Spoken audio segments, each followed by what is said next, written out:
नमस्कार साथियों, मैं अजीत कुमार आपके YouTube channel competition community SSC अर्थात कोको एसएससी पर आप सभी का बहुत बहुत स्वागत करता हूं। आशा करता हूं आप सभी लोग काफ़ी अच्छे होंगे। दोस्तों, आज हम लोग इडियम्स एंड फ्रेजेस के पार्ट 4 को यहां पे पढ़ना शुरू करेंगे।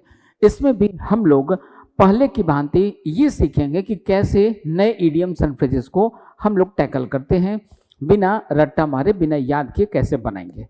और आज के भी इस सेशन में हम लोगों को जो भी यहाँ पे इडियम्स एंड फ्रेजेस दिखाई देंगे वो सारे के सारे आपके 2022 में ही पूछे गए, ठीक है। लेकिन ये सीजीएल के अलावा सीएचएसएल के हैं, ठीक है, बस ये डिफरेंस है। तो अब हम लोग यहाँ पे फटाफट शुरू करते हैं आज के अपने इस वीडियो सेशन को। और यहाँ पे हम लोग पढ़ना शुरू करते हैं कि हमारा पहला क्वेश्चन क्या हो सकता है। तो देखते हैं हम लोग आज के अपने इस पहले क्वेश्चन को। सबसे पहले यहाँ से शुरुआत करते हैं। Eight somebody's expense. एक्सपेंस का मतलब क्या होता है? खर्चा। समबडी मतलब किसी और के खर्चे पे, मतलब ये कि आप चीजों का यूज करेंगे और उसके बिल का भुगतान कौन करेगा? कोई और करेगा। यानी दूसरों के पैसे पे ऐश करना, मौज करना, इससे रिलेटेड हमारा मीनिंग निकलना चाहिए। आइए ऑप्शन पढ़ते हैं। पेड बाय समवन, जो किसी के द्वारा दिया गया हो, आप जो खर्चा किए उसका भरपाई कोई और कर रहा हो, ठीक है। नेक्स्ट अगला, to blame a crime on someone else, यानी किसी क्राइम के लिए किसी और को इल्जाम लगाना, किसी क्राइम का इल्जाम किसी और पे लगाना। Next, the unlucky person. अब इसमें अनलकी होने का कोई मतलब ही नहीं बनता। If one person benefits it is always at the loss of another. यदि एक व्यक्ति को लाभ होता है तो दूसरे को हमेशा हानि होती ही है। तो अब यदि इस क्वेश्चन के आंसर की बात करें दोस्तों, तो हमारा आंसर क्या बनेगा? हमारा आंसर बनेगा ऑप्शन नंबर ए। क्या बनेगा? ऑप्शन नंबर ए हमारा आंसर बनेगा यहाँ पे, ये राइट। चलते हैं अगले क्वेश्चन की तरफ, देखते हैं हमारा आज का अगला क्वेश्चन क्या है। तो अगला क्वेश्चन यहाँ पे, टू टेक आफ्टर। आफ्टर का मतलब क्या होता है? कि बाद में। अब देखिए, आफ्टर का एक दूसरा भी सेंस होता है, किसी के सिमिलर। मतलब आमतौर पे हम लोगों का चेहरा किससे मिलता है? अपने पिताजी, अपने माताजी, या किसी न किसी और परिवार के सदस्य के समान आपका चेहरा होता है, उनके चेहरे से आपका चेहरा मिलता जुलता है। तो ऐसी बातों को बताने के लिए हम लोग यूज करते हैं टू टेक आफ्टर, ठीक है। चलिए, मिलता जुलता से रिलेटेड ऑप्शन ढूंढे। टू रिमूव यानी हटा देना, मिटा देना। रिजेंबल यानी किसी के समान होना। टू चीट धोखा देना। टू राइट डाउन यानी कि लिखना। तो आंसर हमारा क्या बनेगा? हमारा आंसर बनेगा ऑप्शन नंबर ए। नेक्स्ट अगले क्वेश्चन की बात करते हैं दोस्तों। अगला क्वेश्चन देखिए क्या है हमारा। अगला क्वेश्चन ये रहा आपके सामने, a lot on your plate. अब जरा सोचिए, आप खाने के लिए बैठे हो प्लेट लेकर के, ठीक है, और आपके इस प्लेट में बहुत सारी चीज़ों को लाकर डाल दिया जाए। ये भी आपको खाना है, वो भी आपको खाना है। कभी कभी ऐसा होता है, आप कभी किसी गेस्ट के यहाँ गए होते हैं या किसी के यहाँ गेस्ट बनकर जाते हैं, तो वहाँ पे आपके साथ ऐसी चीज़ें होती है। तो ढेर सारा आइटम ला के आपको दे दिया जाता है और आपके पास एक ही ऑप्शन होता है, आपको छोड़ना नहीं है, आपको खाना ही होगा। अब जितनी ज़्यादा चीज़ें उसमें डाली जाएगी आपकी परेशानी उतनी बढ़ती चली जाती है। भाई, खाने का एक लिमिट होता है और हम लोग कितना ज़्यादा खाएंगे, राइट। यानी कि ढेर सारा प्रॉब्लम होना, ढेर सारा प्रॉब्लम होना, कई सारे प्रॉब्लम होना, यानी कि समस्या का ज़्यादा होना। इससे रिलेटेड ऑप्शन ढूंढते हैं। अ ग्रीडी पर्सन, एक लालची व्यक्ति, तो लालची होगा तो खूब खाएगा। भाई ठीक है, आओ देते जाओ। अगला है हंग्री पर्सन, हंग्री होगा, भूखा होगा, वो भी ढेर सारा खाएगा। अगला देखिए, to have a large number of problems, यानी कि ढेर सारा प्रॉब्लम होना, ये हमारा आंसर हो सकता है। पढ़ते ऑप्शन नंबर 4 को। To be an expert in multitasking, यानी कि अलग अलग प्रकार का काम करने में एक्सपर्ट होना, तो ये हमारा आंसर होगा नहीं। अब हमारा आंसर क्या बनेगा? ऑप्शन नंबर सी बनेगा। नेक्स्ट अगले क्वेश्चन की बात करते हैं। देखिए हमारा अगला क्वेश्चन क्या है। तो अगला क्वेश्चन ये रहा, cock and bull story. Cock क्या होता है भाई? मुर्गा। बुल क्या होता है भाई? तो सांड होता है, ठीक है। काऊ का जो मैस्कुलिन जेंडर होता है दैट इज कॉल्ड बुल। अब एक कॉक और एक बुल की स्टोरी आप बता रहे हो, जरा ध्यान दीजिए। कॉक और बुल की स्टोरी कभी होगी? कॉक और बुल कभी एक दूसरे से बातचीत करते हुए दिखाई देंगे?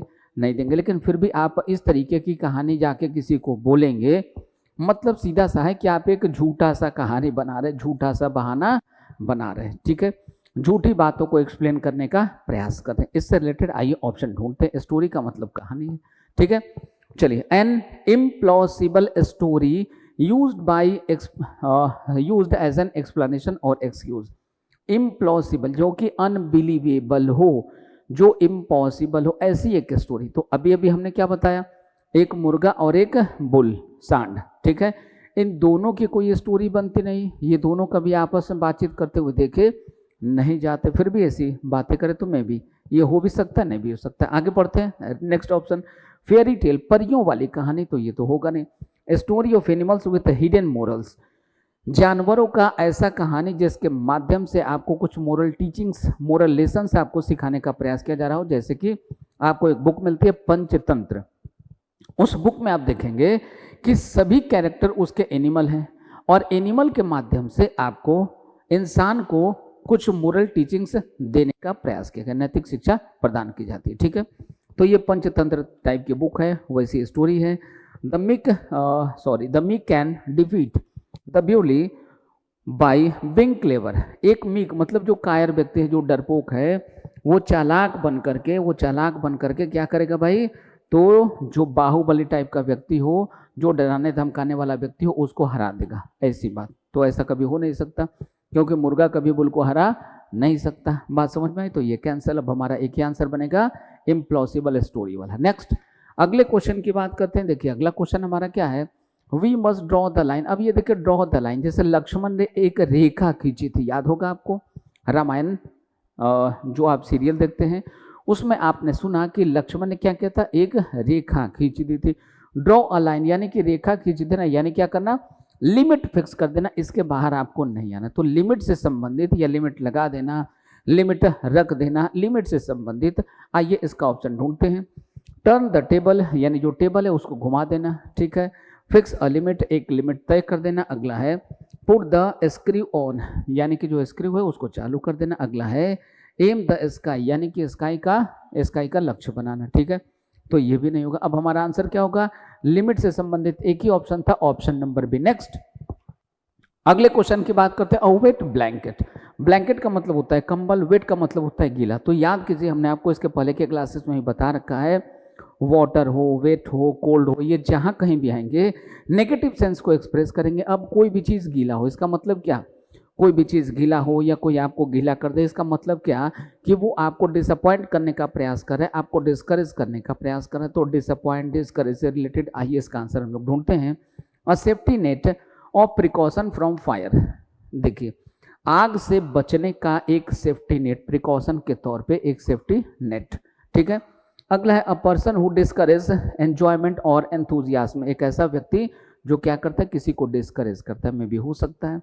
आगे देखिए extremely uncomfortable place to sleep, सोने के लिए बिल्कुल अनकंफर्टेबल जगह। A trick to shoo away welcome guest, shoo away मतलब वहां से भगा देना। ठीक है, तो किसी को गेस्ट को भगाने से संबंधित आंसर है नहीं। अब हमारा एक ही आंसर है, डिस्करेज डिसअपॉइंट से संबंधित एक ही ऑप्शन है और वो ऑप्शन है ऑप्शन नंबर बी। नेक्स्ट आगे बढ़ते हैं अगले क्वेश्चन की तरफ। अगला क्वेश्चन है drive someone up the wall. Wall का मतलब क्या होता है, दीवार। अप का मतलब क्या होता है, ऊपर। ठीक है, समवन यानी किसी को, ड्राइव का मतलब चढ़ा देना। ठीक है, अब किसी को, जैसे मान लीजिए कि ये दीवार है, आप इस पर किसी को चढ़ाइए ऐसे पकड़ के। ठीक है, एक तो व्यक्ति कोई चढ़ेगा नहीं, चढ़ने के लिए तैयार भी नहीं होगा, फिर भी आप जबरदस्ती उसको चढ़ाइए, 2 बार 4 बार, चढ़ जाओ भाई, चढ़ जाओ भाई। आप 2-4 बार ट्राई करोगे, व्यक्ति को क्या होगा, गुस्सा आ जाएगा, छोड़ते हो कि नहीं तुम मुझे, भाई मैं दीवार पे नहीं चढ़ूंगा, इंसान कहीं दीवार पे चढ़ा है, नहीं मैं भी नहीं चढ़ूंगा, फिर तुम मुझे क्यों बेवकूफ़ बना रहे हो, बार बार क्यों बोल रहे हो दीवार पे चढ़ने के लिए, ऐसा वो बोलेगा आपसे, यानी कि वो गुस्से में आ जाएगा। आ जाइए गुस्से से संबंधित हम ऑप्शन ढूंढें। To help someone achieve success, किसी को सफल होने में, सफलता प्राप्त करवाने में मदद करना। दूसरा टू ओवरकम एन ऑब्स्टेकल यानी जो बाधा है उसको खत्म कर देना, बाधा पे विजय पाना। ठीक है, मुश्किलों पे विजय पाना। To close someone path of escape, किसी को बच के भाग निकलने का जो रास्ता था उसको बंद कर देना। अगला है to make someone very irritated और एंग्री। देखिए ये एंग्री मिल गया, तो ये हो गया हमारा answer, option number D. Next अगले क्वेश्चन की बात करते हैं दोस्तों। देखिए be an old hat, old क्या होता है भाई, पुराना। तो कोई भी जो पुरानी चीज होती है अब वो यूज में नहीं होती, राइट, जो बहुत पुरानी चीजें हो जाती है वो अब यूज में नहीं होती, तो ऐसी चीजों को हम लोग क्या कहते हैं, ओल्ड हैट कहते हैं। ठीक है, कोई पुराना हैट हो, मान लो 4 साल पुराना, 5 साल पुराना, 10 साल पुराना, आपके पास कोई हैट हो, आप उसको यूज करेंगे नहीं, क्यों, क्योंकि वो अब फैशन में नहीं। आइए इससे रिलेटेड ऑप्शन ढूंढते हैं। बी सुपरस्टिशियस यानी कि सुपरस्टिशियस होना, अंधविश्वासी होना। आउटडेटेड यानी पुराना होना। क्रेजी यानी सन की, पागलपन, बहुत ज़्यादा एक्साइटेड होना। अगला बी फुलिश यानी मूर्ख होना। तो आंसर क्या बनेगा, आंसर बनेगा आउटडेटेड। अगले क्वेश्चन की बात करते हैं। अगला क्वेश्चन देखिए क्या है, going over once head. Head का मतलब सिर, वंस मतलब किसी के, ओवर मतलब ऊपर से, गो मतलब जाना, यानी कोई बात किसी के सिर के ऊपर से जाना, यानी कि उस व्यक्ति को वो बात समझ में नहीं आना। ठीक है। अब आ जाइए इससे रिलेटेड ऑप्शन ढूंढे। Beyond one's capacity to understand, किसी के समझ से बाहर। अगला है unable to function as one used to, unable to function काम करने में असमर्थ। Unable to take a decision, निर्णय लेने में असमर्थ। अगला है something one did not expect, एक ऐसा चीज जो किसी ने आशा ही नहीं किया हो, अप्रत्याशित। तो ये होगा नहीं। अब हमारा आंसर क्या बनेगा, तो हमारा आंसर बनेगा ऑप्शन नंबर ए। नेक्स्ट अगले क्वेश्चन की बात करते हैं। देखिए हमारा अगला क्वेश्चन क्या है, टू शेक ऑफ। जरा ध्यान दीजिए, कभी कभी क्या होता है कि हमारे आपके कपड़ों पे कभी चींटियां चढ़ जाती हैं। हम लोग क्या करते हैं, कपड़ों को लिए ऐसे झाड़ते हैं, ऐसे ऐसे 2 बार 4 बार ऐसे झटक देते हैं। ठीक है, तो इस तरीके से झाड़ना झटकना, इसको क्या कहते हैं, शेक ऑफ। यानी शेक ऑफ करके क्या किया, उस चींटी को उससे बाहर निकालने का प्रयास किया, यानी जो परेशानी थी उसे बाहर निकलने का प्रयास किया या बाहर आए। इससे संबंधित आइए ऑप्शन ढूंढे। टू डिनाउंस यानी हतोत्साहित करना। अगला है टू गेट रीड ऑफ, किसी चीज से मुक्ति पाना। अगला है टू पास ऑफ, कहीं से गुजरना। ठीक है, अगला है टू रिकलेक्ट यानी फिर से इकट्ठा करना। तो हमारा आंसर क्या बनेगा, हमारा आंसर बन जाएगा to get rid of. Next अगले क्वेश्चन की बात करते हैं। अगला है hanging by a thread. Thread मतलब धागा, हैंग मतलब लटकना, धागे की मदद से, धागे के सहारे से लटकना। अब जरा सोचिए, कोई पतला सा धागा हो, कोई रस्सी हो, उसे यदि कोई भी व्यक्ति या वस्तु लटका हुआ हो तो कितनी देर तक, यानी कि उस व्यक्ति का जो जीवन है वो खतरे में। जैसा कि अक्सर आप मूवीज़ वगैरह में देखते हैं, सीरियल में देखते हैं, कभी कभी एडवर्टीजमेंट में भी आप देखते हैं, पहाड़ के या कोई ऊंचा सा, बहुत ऊंचा सा बिल्डिंग हो, उसके छत से कोई व्यक्ति एक रस्सी पकड़ के लटक रहा हो, या कोई व्यक्ति गिर रहा था, ठीक है, उसको किसी ने रस्सी फेंक दी, वो व्यक्ति रस्सी पकड़ के लटका हुआ, कितनी देर तक लटका रहेगा भाई। थोड़ी देर के बाद उसके हाथ में दर्द होगा, व्यक्ति छोड़ देगा, गिरेगा, नीचे मरेगा। ठीक है, यानी खतरे की स्थिति में होना, ठीक है, रिस्क में होना। आइए से संबंधित ऑप्शन ढूंढते हैं। सॉरी और हम्बल स्टेट माने एक दयनीय अवस्था में होना। एक्सट्रीमली वीक बहुत ज़्यादा कमजोर होना। Unable to act as desired, जैसा आपसे आशा किया गया था वैसा एक्ट नहीं करना। Be in a dangerous situation, खतरनाक स्थिति में होना। हमारा आंसर क्या बन जाएगा, हमारा आंसर हो जाएगा ऑप्शन नंबर डी। नेक्स्ट अगले क्वेश्चन की बात करते हैं। अगला क्वेश्चन है four corners of the earth. Earth मतलब धरती, फोर कॉर्नर मतलब चारों कोने से, यानी कि चारों कोने से, यानी धरती के चारों कोने से, यानी कि धरती के सभी जगहों से। आ जाइए ऑप्शन ढूंढे। फ्रॉम मॉर्निंग टिल नाइट, यानी कि सुबह से लेकर रात तक। अगला है from all parts of the world, धरती के सभी जगहों से।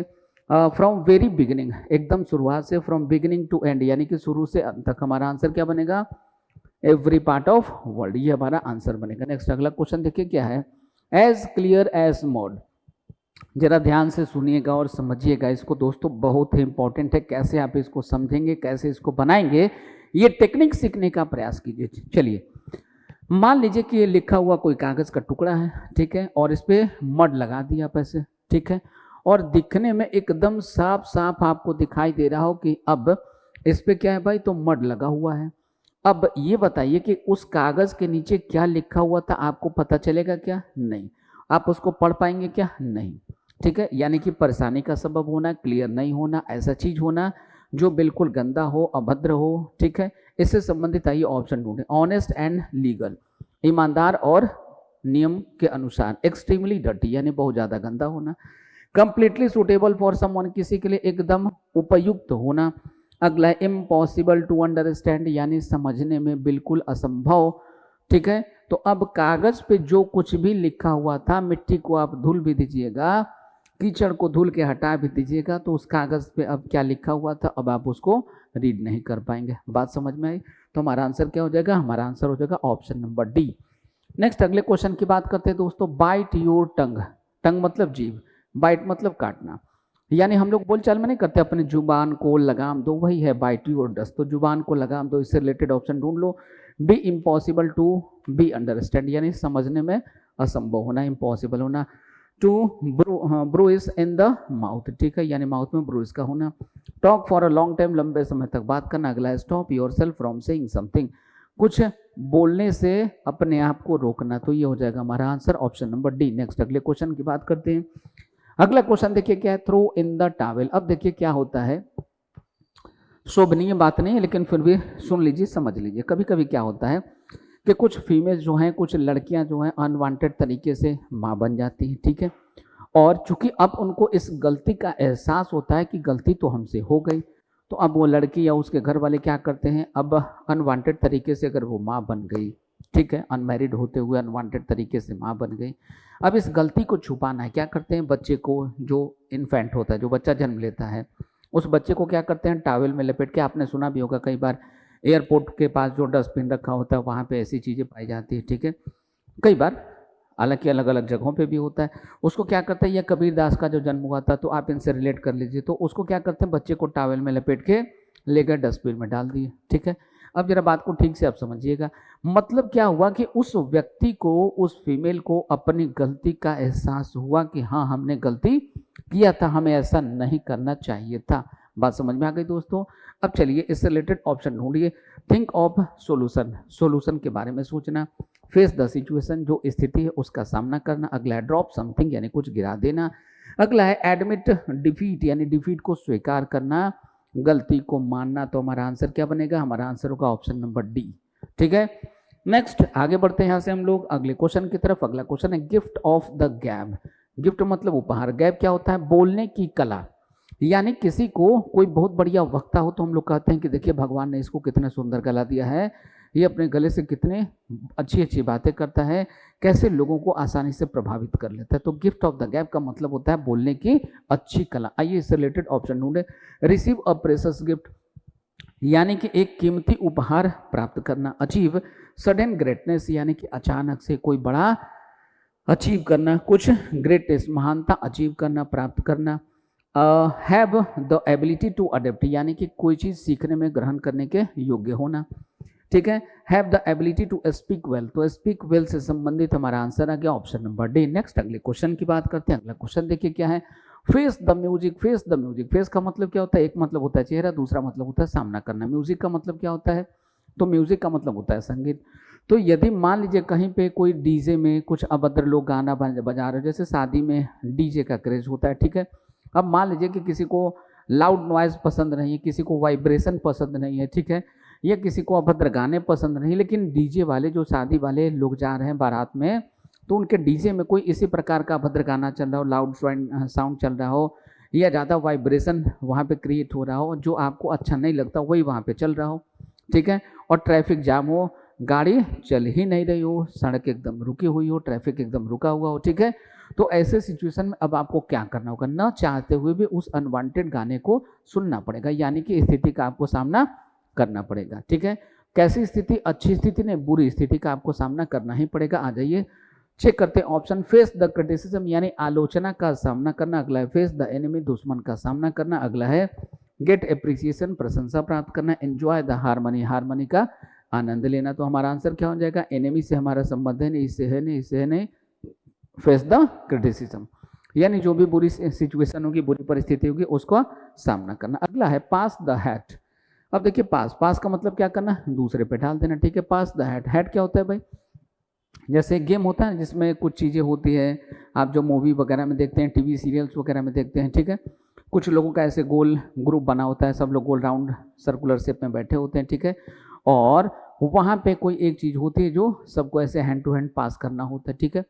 अब यदि उस चीज़ को किसी के हाथ में दे दिया जाए, और वो जिसके हाथ में जब भी म्यूजिक बजेगा और उस समय वो चीज़ जिसके हाथ में होगा वो विनर बनने वाला होगा, ऐसी सिचुएशन हो, तो सोचिए क्या हमारे ऑप्शन हो सकते हैं, क्या क्या हो सकता है। पहला है टू सेल समथिंग, यानी किसी चीज़ को बेच देना। दूसरा है टू कलेक्ट मनी, पैसे को इकट्ठा करना। अगला है टू प्ले अ गेम, यानी गेम खेलना। अगला है टू अवॉइड अ वॉक, तो आप काम करने से बचेंगे नहीं। विनर बनना हो तो आप तो चाहेंगे कि जब म्यूजिक बजे तब वो मेरे पास हो, ठीक है। तो to play a game, game खेलने से संबंधित नहीं है। टू सेल समथिंग, वहाँ पे बेचने की बात नहीं है। तो आप विनर बनेंगे, विनर बनेंगे तो आपको क्या मिलेगा, कुछ ना कुछ मिलेगा ही। तो मिलेगा तो जो भी मिलेगा वो इसी से रिलेटेड होगा, ठीक है। तो अब हमारा आंसर एक ही हो सकता है, ऑप्शन नंबर बी। नेक्स्ट अगले क्वेश्चन की बात करते हैं। अगला क्वेश्चन है एज द क्रो फ्लाइज। अब क्रो का मतलब क्या होता है, कौवा। फ्लाई का मतलब उड़ना। जरा सोचिए, प्लेन उड़ती है या पक्षी उड़ता है, तो एक डेस्टिनेशन से दूसरे डेस्टिनेशन तक जाना हो, हम लोगों को यदि बाई रोड जाना होता है तो ऐसे ऐसे घूम फिर के ऐसे ऐसे हम लोग यहाँ पे जाते हैं, राइट। लेकिन यदि उड़ के जाना तो आप कैसे जाएंगे, डायरेक्ट जाएंगे, एकदम सीधे जाएंगे, यानी कि शॉर्टेस्ट रूट को आप फॉलो करते हैं स्काई का यूज करते हुए, ठीक है। चलिए जैसा कि प्लेन के साथ होता है, आते हैं ऑप्शन की तरफ। पहला ऑप्शन है टू बी अनसर्टेन, यानी कि अनिश्चित होना। अगला है अ लॉन्ग वाइंडिंग पाथ, एक लंबा घुमावदार रास्ता। अगला है द शॉर्टेस्ट रूट, यानी कि सबसे छोटा रास्ता। अगला है टू बी डायरेक्शनलेस, यानी कि दिशाहीन होना। तो हमारा आंसर क्या बनेगा, हमारा आंसर बनेगा शॉर्टेस्ट रूट। नेक्स्ट अगले क्वेश्चन की बात करते हैं। अगला क्वेश्चन देखिए क्या हमारा, बी इन अ पिकल, यानी कि इन अ पिकल। अब पिकल क्या होता है भाई, तो पिकल का मतलब होता है अचार। पिकल का मतलब क्या होता है, तो पिकल का मतलब होता है अचार, ठीक है। अब जरा ध्यान से देखिएगा, तो अचार में होना, जरा सोचिए, आप आम का अचार बनाते हैं, नींबू का अचार बनाते हैं, किसी चीज़ का अचार बनाते हैं, जो भी चीज़ें आपके पास होती है आप क्या करते हैं, उसको डाल देते हैं तेल में, मसाले में, नमक में। अब जरा सोचिए, नमक में, मसाले में, तेल में डाल के चीज़ों को हम लोग मिला के धूप में रख देते हैं, और ऐसा करने से उसको क्या होता होगा, जो भी चीज़ें उसके अंदर है उसको कष्ट होता है, तभी वो गलता है, तभी वो पकता है, ठीक है। यानी कि कष्ट में होना, परेशानी में होना, इससे रिलेटेड ऑप्शन हम लोग ढूंढते हैं। इन जुबिलेंट यानी खुशी में होना, जुबिलेंट यानी एंजॉय, खुशी, हैप्पीनेस। ग्रेट पेन बहुत तकलीफ में होना, बहुत परेशानी में होना। अगला है इन ट्रबल यानी परेशानी में होना। अगला है इन डीप सौरो यानी बहुत ज़्यादा सौरो में होना। तो हमारा आंसर क्या होगा, इन ट्रबल। क्या होगा, इन ट्रबल। हम ये नहीं कह सकते कि ट्रबल ग्रेट है, सौरो डीप है, ऐसा हम नहीं कर सकते। तो हमारा आंसर बनेगा इस क्वेश्चन का ऑप्शन नंबर सी। बात करते हैं अगले क्वेश्चन की। अगला क्वेश्चन देखिए हमारा क्या है, अगला क्वेश्चन है थ्रू थिक एंड थिन। क्या क्वेश्चन है हमारा, अगला क्वेश्चन है हमारा थ्रू थिक एंड थिन। अब थिक का मतलब क्या होता है, मोटा। थिन का मतलब क्या होता है, पतला। तो पतला और मोटा सभी चीज़ों से होते हुए, यानी कि सभी परिस्थितियों में, सभी प्रकार के परिस्थितियों में सभी चीज़ों को शामिल करते हुए, आ जाइए ढूंढे हम लोग, passing through a thick forest यानी एक घने जंगल से गुजरना। अगला है to be scared of small dangers यानी छोटे छोटे खतरों से भयभीत होना। अगला है सपोर्ट अंडर ऑल सर्कमस्टांसेस, सभी परिस्थितियों में सपोर्ट करना। अगला है to be hard hearted in times of loss, यानी कि जब आपको नुकसान होता है तब आप हार्ड हार्टेड हो जाते हैं, दुखी हो जाते हैं, तो ये नहीं होगा। अब सभी परिस्थितियों से संबंधित ये हमारा आंसर है, इसलिए हमारा आंसर बनेगा ऑप्शन नंबर सी। नेक्स्ट अगले क्वेश्चन की बात करते हैं, रूल द रूस्ट। क्या है भाई, रूल। रूल का मतलब क्या है कि आप शासन करेंगे। जो भी व्यक्ति शासन करता है उसका जो भी डिसीजन होता है वो सर्वमान्य होता है, वो सारे डिसीजन अकेले ही लेता है, ठीक है। अब आ जाइए यहाँ पे, to make all the decisions यानी कि सभी निर्णय लेना। अगला है to be prosperous but generous, आप प्रॉस्पेरस हैं, अमीर हैं, लेकिन जेनरस हैं, खर्च करने में उदार हैं, आसानी से खूब खर्च करते हैं, ठीक है। अगला है be frequently pick a quarrel, to frequently pick a quarrel यानी कि बार बार किसी से कोई लड़ाई मोल ले लेना। अगला है be blindly to blindly follow others यानी आंख मूंद के किसी को फॉलो करना, बिना उसके बारे में जाने हुए किस व्यक्ति के बारे में क्या प्लस है, क्या माइनस है, क्या पॉजिटिव है, क्या नेगेटिव है। तो अब हमारा आंसर क्या बनेगा, हमारा आंसर बनेगा ऑप्शन नंबर ए। क्या बनेगा दोस्तों, ऑप्शन नंबर ए बनेगा। तो आप यहाँ पे अभी तक ये देख पा रहे हैं कि किस तरीके से हम लोग इडियम्स एंड फ्रेजेस के सीरीज में कितने आसानी से, कितने आसान तरीके से हम लोग इडियम्स एंड फ्रेजेस को बना पा रहे हैं, राइट। चलिए आगे बढ़ते हैं। ड्रॉ अ ब्लैंक, ब्लैंक मतलब खाली, ड्रॉ मतलब खींचना, ठीक है। अब जरा सोचिए, कोई व्यक्ति कहीं भी जाए, कहीं भी किसी काम को करने के लिए जाए, वहां से खाली हाथ लौट के आए, फिर जाए, फिर खाली हाथ लौट के आए, फिर जाए, फिर खाली हाथ लौट के आए, यानी बार बार वो किसी काम को करने जा रहे हैं और उधर से खाली हाथ लौट के आ रहे हैं, मतलब उसको सफलता नसीब नहीं हो रही है, वो बार बार असफल हो जा रहा है, बार बार नुकसान में जा रहा है। इन्हीं से संबंधित इनका आंसर होगा। आइए आंसर ढूंढे। बी हैप्पी अबाउट समथिंग, किसी चीज को लेकर के, किसी चीज के बारे में खुश होना। Be lucky in a game, किसी खेल में लकी होना। अगला है बी अनेबल टू स्केच यानी किसी चीज को ढूंढने में अनेबल होना, अयोग्य होना। बी अनसक्सेसफुल यानी असफल होना। तो हमारा आंसर क्या हो गया दोस्तों, ऑप्शन नंबर डी। कितना आसान होता है इडियम्स एंड फ्रेजेस को बनाना, ये आप यहाँ पे देख पा रहे होंगे, ठीक है। बढ़ते हैं अपने अगले क्वेश्चन की तरफ। देखिए हमारा अगला क्वेश्चन क्या है, अगला क्वेश्चन ये रहा फिर से आपके सामने। मेक नो हेड वे, हेड का मतलब आगे, वे मतलब रास्ता, नो का मतलब नहीं, मेक मतलब बनाना, यानी कि आगे कोई रास्ता नहीं बनाना, आगे कोई रास्ता नहीं दिख पाना, आगे कोई रास्ता नहीं बनाना, इस तरीके की बातें यहाँ पे बताई गई। आ जाइए ढूंढे हम लोग। तो आगे कोई रास्ता आप नहीं बना पाएंगे, आगे आप कोई काम नहीं कर पाएंगे, इसका मतलब क्या क्या हो सकता है, आइए ढूंढते हैं। अनेबल टू ओवरटेक एनीवन यानी किसी को ओवरटेक करने में अयोग्य होना, असमर्थ होना। Check if the head can pass through, ये चेक करना कि क्या हेड जो है वहां से पास कर सकता है। Forced to fix a new goal, एक नया गोल प्राप्त करने के लिए फिक्स करना, ठीक है। अगला देखिए, अनेबल टू प्रोग्रेस अहेड, आगे कुछ भी करने में असमर्थ होना। तो हमारा आंसर क्या बनेगा, हमारा आंसर बनेगा ऑप्शन नंबर डी। नेक्स्ट आगे बढ़ते हैं यहाँ से। अगला क्वेश्चन देखिए हमारा क्या अगला है, pull the wool over someone's eye. Eye का मतलब आंख, समवन्स मतलब किसी का, ओवर मतलब उसके ऊपर से, ऊल मतलब ऊन, पुल मतलब खींचना, मतलब किसी का आंख को, जैसे मान लीजिए ये मेरा आंख है, ठीक है। अब ये जो मेरा आंख है इसके ऊपर से ऊल, जो ऊल होता है, ऊन होता है, उसको ऐसे क्या करना भाई, पास कर देना, इसके ऊपर ऐसे ढक देना या इसके सामने से ऐसे क्रॉस करवा देना, ठीक है। इसका मतलब क्या है कि आप हमसे कुछ छुपाने का प्रयास कर रहे हैं, आप चाहते हैं कि वो बातें मुझे पता ना हो, आप हमको धोखा देना चाह रहे हैं, राइट। आ जाइए इससे रिलेटेड ऑप्शन ढूंढते हैं। टू प्रोटेक्ट समवन, किसी को प्रोटेक्ट करना, बचाना। To keep oneself warm, यानी किसी को वार्म करना, ठीक है, किसी का वेलकम करना। Deceive someone by telling lies, झूठ बोल के किसी को धोखा देना। अगला है to pretend to be blind, अंधा होने का क्या करना भाई, बहाना करना। To the other person's bad behaviour, ठीक है। तो अंधा होने का कोई बहाना करने की कोई ज़रूरत है नहीं, हम लोग किसी को धोखा देने से संबंधित काम करते, धोखा से रिलेटेड एक ही ऑप्शन है और वो ऑप्शन है हमारा ऑप्शन नंबर सी। नेक्स्ट अगला है स्वीपिंग स्टेटमेंट। स्टेटमेंट यानी कि कथन। स्वीपिंग क्या होता है भाई, स्वीपिंग होता है एक बहुत बड़ा परिवर्तन, कंप्लीट चेंज या बहुत बड़ा परिवर्तन, ऐसा होता है। तो स्वीपिंग स्टेटमेंट यानी कि बहुत बड़े परिवर्तन से संबंधित कोई स्टेटमेंट होना, ठीक है। अब आ जाइए इसके ऑप्शन को हम लोग देखें, इसका आंसर हमारा क्या क्या हो सकता है। पहला ऑप्शन है रैश स्टेटमेंट, यानी रैश स्टेटमेंट यानी कोई बकवास टाइप का स्टेटमेंट होना। अगला है अनप्रीमेडिटेटेड स्टेटमेंट, माने बिना सोचे समझे कुछ स्टेटमेंट देना। अगला है थॉटलेस स्टेटमेंट, यानी बिना सोचा समझा हुआ विचार, ठीक है। अगला है जनरलाइज स्टेटमेंट। तो अब हमारा आंसर क्या हो जाएगा, बहुत बड़ा परिवर्तन से संबंधित। तो हमारा आंसर क्या हो सकता है इसमें, जनरलाइज्ड स्टेटमेंट। जो भी होगा वो सबके लिए होगा, तो रैश स्टेटमेंट होगा नहीं। जैसे रैश ड्राइविंग करते हैं, लापरवाह ड्राइविंग करते हैं, लापरवाह स्टेटमेंट है ये। अनप्रीमेडिटेटेड स्टेटमेंट है, ठीक है, यानी कि बिना पहले से सोचा समझा हुआ कथन, तो ये भी हमारा आंसर नहीं होगा। थॉटलेस यानी कि बिना सोचा हुआ, ठीक है, तो ये भी नहीं होगा। जनरलाइज स्टेटमेंट होगा, जैसे कोई भी गवर्नमेंट कोई भी चीज़ लाती, जैसे अभी 2000 का नोट जो बंद होने का फैसला लिया गया कि अब कुछ दिनों के बाद 2000 के नोट मार्केट में नहीं चलेंगे, ये भी कैसा होगा, तो ये है स्वीपिंग स्टेटमेंट। या बहुत पहले 2016 में जब नोटबंदी हुई थी, याद कीजिए, उस जमाने में भी वो स्टेटमेंट गवर्नमेंट का कैसा था, स्वीपिंग स्टेटमेंट, बहुत बड़ा परिवर्तन करने वाला।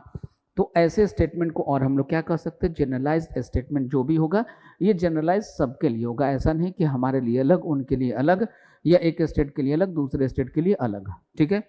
आगे बढ़ते हैं यहाँ से हम लोग, चलते अगले क्वेश्चन की तरफ। अगला क्वेश्चन है look down upon. Look down upon का मतलब क्या होता है, यानी कि लुक का मतलब देखना, डाउन मतलब नीचे, ठीक है।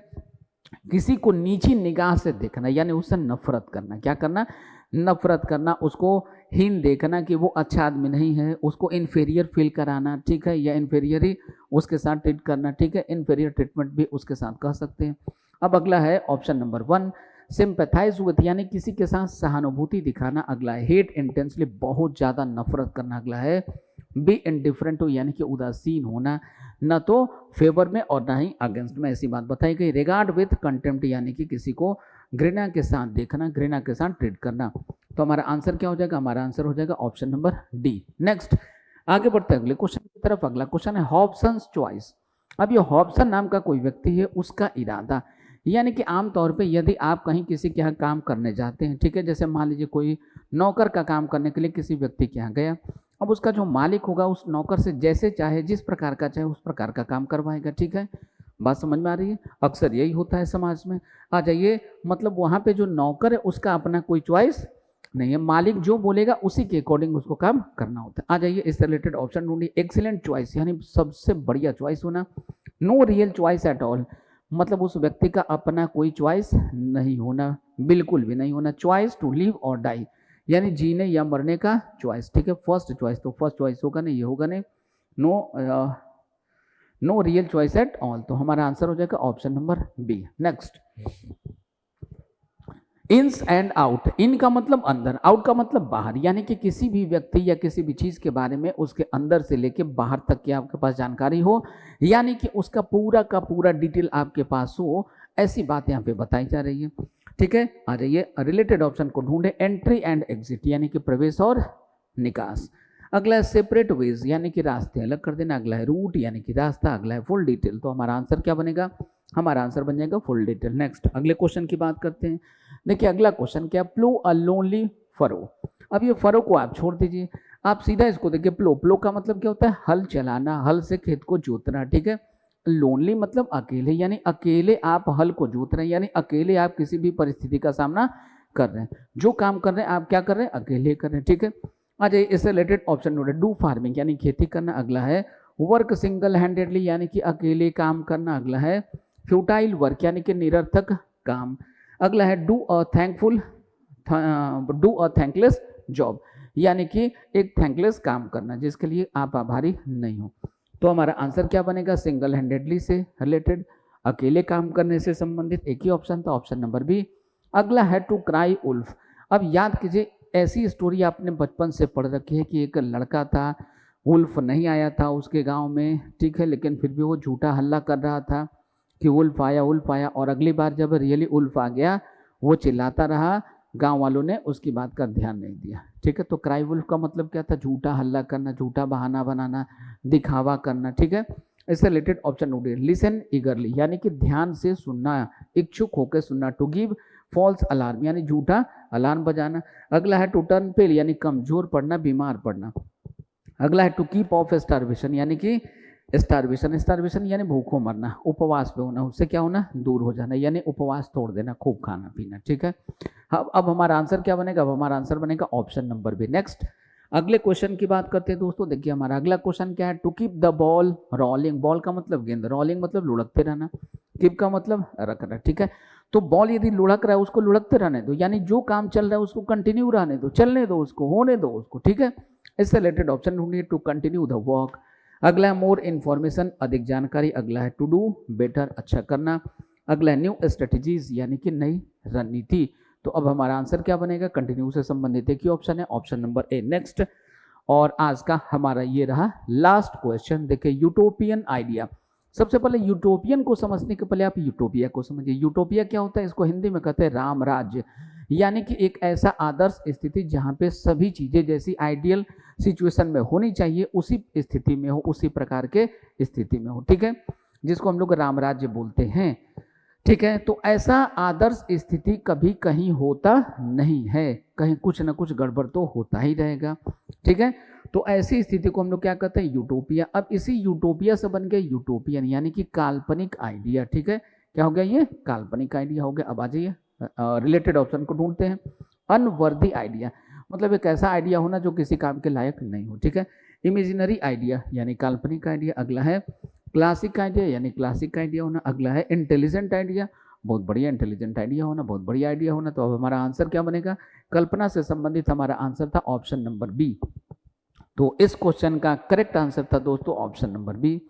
ऐसे ही और भी वीडियोस के लिए, जानकारी के लिए आप हमारे चैनल को लाइक करें, सब्सक्राइब करें, शेयर करें, ठीक है। और फिर मिलते हैं इसके आगे हम लोग अपने अगले वीडियो में, तब तक के लिए जय हिंद, जय भारत। अगर आप चाहते हैं अपने कैरियर को एक नई दिशा देना और सुनहरे भविष्य को साकार करना, तो जुड़िए कंपटीशन कम्युनिटी के साथ। आज ही हमारे वेबसाइट के कैरियर पेज पर विजिट करें अथवा डिस्क्रिप्शन बॉक्स पर दिए गए लिंक पर क्लिक करें। हमेशा आपके साथ टीम कोको।